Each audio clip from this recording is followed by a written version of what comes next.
Domingo, 24 de novembro. Exclusivo, o Fantástico começa com os áudios da investigação de uma trama golpista revelada esta semana. Tem que debater o que vai ser feito. Força aqui de preto. Mensagens trocadas entre militares de alta patente que planejavam tomar o poder no país depois das eleições de 2022. Vamos nessa, tô pronto. Força. Segundo a Polícia Federal, uma conspiração para matar o presidente Lula, o vice Geraldo Alckmin e o ministro do STF, Alexandre de Moraes.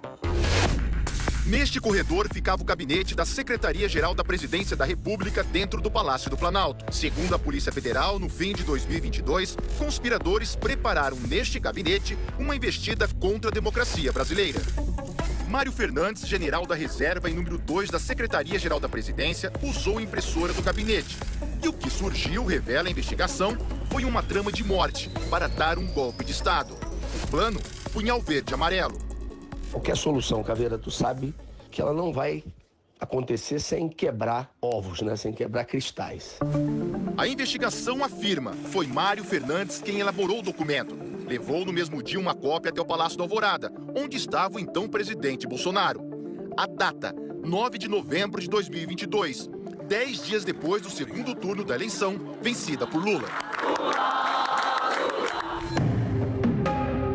O plano previa estratégias militares, o uso de coletes à prova de bala e o tipo e a quantidade de armas necessárias para ação contra autoridades que só se movimentam com carro blindado e segurança policial.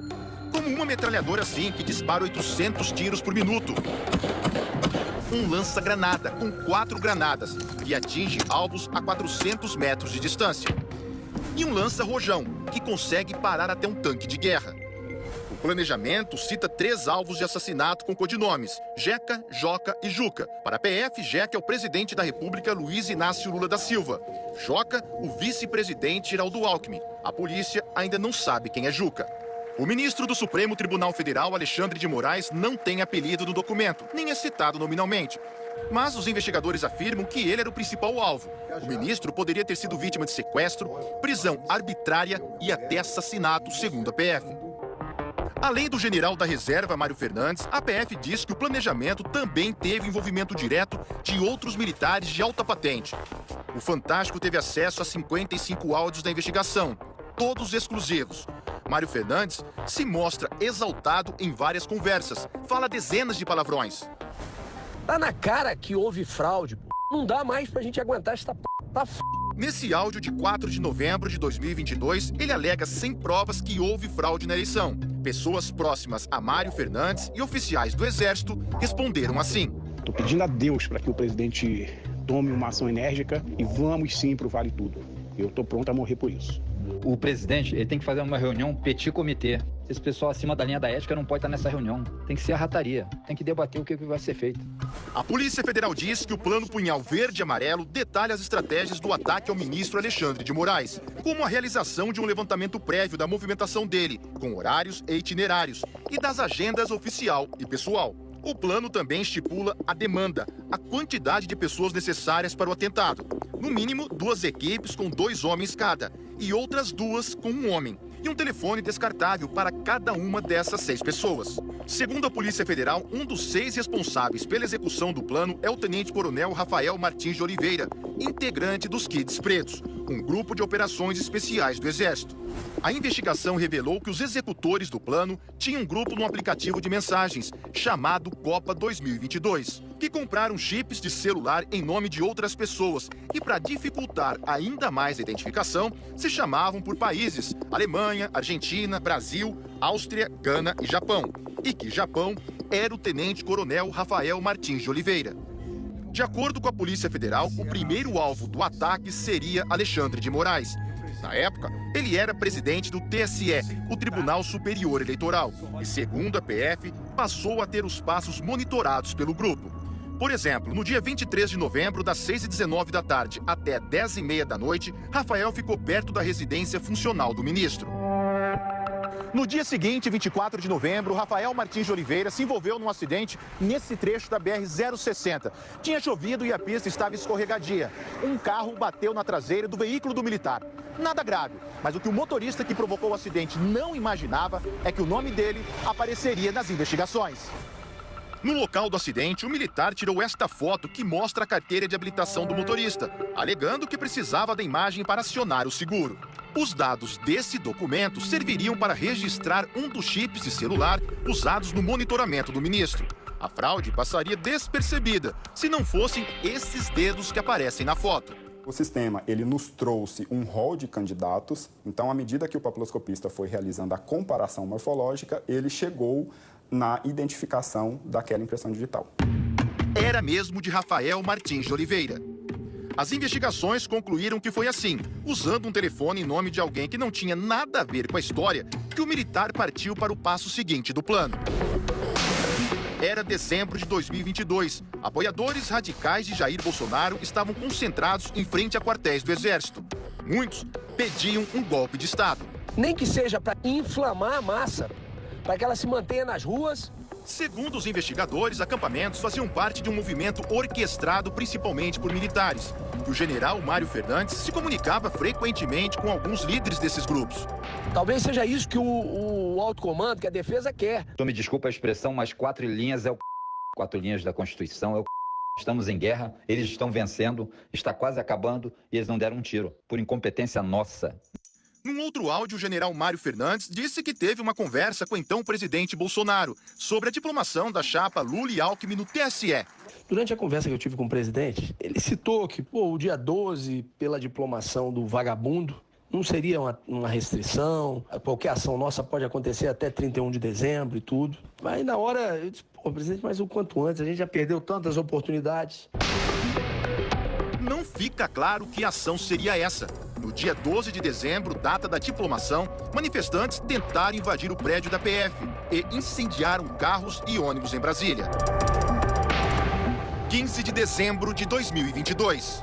Segundo a Polícia Federal, nesse dia, as mensagens trocadas entre os integrantes do Grupo Copa 2022 demonstram que os investigados estavam em campo, divididos em locais específicos para, possivelmente, executar ações para prender Alexandre de Moraes.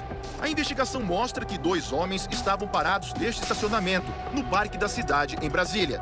O horário, 8h33 da noite. A cerca de 7 quilômetros dali, próximo ao STF, estava o tenente-coronel Rafael Martins de Oliveira. Ele avisa, estou na posição. Um outro estava perto da residência do ministro Alexandre de Moraes. Às 8h57 da noite, um integrante do grupo escreve, tô perto da posição, vai cancelar o jogo? Segundo a PF, o homem que estava no comando da ação dá a ordem, abortar. Naquele dia, a sessão do Supremo terminou mais cedo, o que pode ter atrapalhado o cerco ao ministro Alexandre de Moraes. E uma nova informação apurada pelo Fantástico pode explicar por que a ação não foi concluída. Nesse mesmo dia, segundo investigadores da PF, o então comandante-geral do Exército foi até o Palácio da Alvorada para uma reunião com o presidente Bolsonaro. E o resultado dessa conversa pode ter interferido no plano golpista. Marco Antônio Freire Gomes foi o comandante-geral do Exército entre março e dezembro de 2022. Ele disse em depoimento à PF que se recorda de ter participado de reuniões no Palácio da Alvorada. E que sempre deixou claro que não participaria de qualquer ato para reverter o processo eleitoral. Em outra mensagem, Mário Fernandes reclama que Bolsonaro não assinou o decreto do golpe. Cara, o presidente tem que decidir e assinar esta merda. Vai esperar virar uma Venezuela para virar o jogo, cara? Democrata é o... A impressora do gabinete da Secretaria-Geral da Presidência da República volta a funcionar contra a democracia no dia 16 de dezembro. Segundo as investigações, o general Mário Fernandes imprimiu esta minuta num papel timbrado da presidência, com um carimbo secreto, bem grande estampado. São as diretrizes para a criação, nesse mesmo dia, de um gabinete institucional de gestão de crise, formado em sua grande maioria por militares. Para a Polícia Federal, esse é mais um indício de que estava em curso um golpe de Estado e o chamado gabinete de crise governaria o país até a realização de novas eleições, mas sem data para acontecer. Então, meu amigo, partir pra cima, apoio popular é o que não falta. Um abraço, Caveira. Força. O plano para matar autoridades diz o seguinte sobre Jeca, que para a Polícia Federal trata-se de Lula. Considerando a vulnerabilidade do seu atual estado de saúde e sua frequência a hospitais, envenenamento ou uso de química, remédio que lhe cause um colapso orgânico. A investigação apontou que o agente da Polícia Federal, Vladimir Matos, passou ao grupo que planejava o golpe de Estado informações sobre a equipe de segurança e a localização de Lula. No dia 13 de dezembro, um dia depois da diplomação do presidente eleito, Vladimir mandou esse áudio. Lula estaria ali no prédio, né, do Meliá. Tem que virar logo, não dá para continuar desse jeito não, irmão. Vamos nessa, tô pronto. O plano Punhal Verde e Amarelo fala o seguinte sobre Joca, que seria o vice Geraldo Alckmin. Considerando a inviabilidade do 01 eleito por questão de saúde, a sua neutralização extinguiria a chapa vencedora. A Polícia Federal não tem dúvidas. O plano propõe os assassinatos de Lula e Alckmin. Eu sou um cara que eu tenho que agradecer agora muito mais porque eu estou vivo. A tentativa de me envenenar, eu e o Alckmin não deu certo, nós estamos aqui. A investigação afirma que a organização criminosa tentou criar um ambiente propício para o golpe de Estado. E que os fatos investigados levaram ao dia 8 de janeiro de 2023, quando radicais invadiram e depredaram as sedes dos três poderes.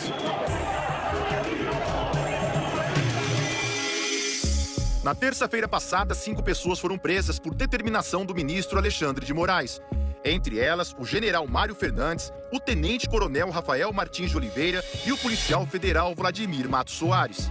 Na quinta-feira, a Polícia Federal encerrou a investigação sobre a tentativa criminosa de manter Jair Bolsonaro no poder. 37 pessoas foram indiciadas, e nessa lista também constam os nomes de Mário, Rafael e Vladimir.